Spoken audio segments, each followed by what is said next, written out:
Magandang umaga. Kumusta inyong tulog? Mukhang sapang inyong tulog sa magdamag.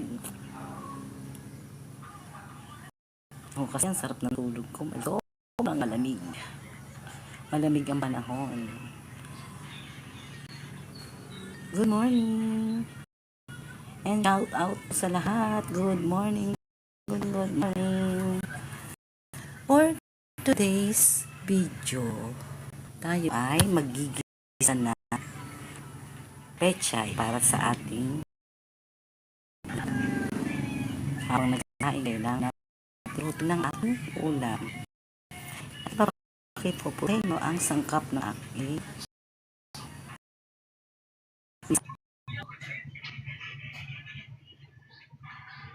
ayan, meron tayo dito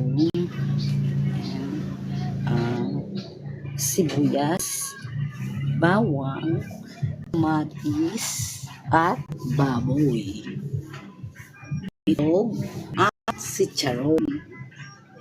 Tapos iyan yung ating pechay. Ayan nga, at susunod na nating igisa ang ating pechay. Pagkayari ng mga bagay, nakahiwa na tayo magigisa na. Wait lang, magluluto ako kasi wala akong luto. Ayan,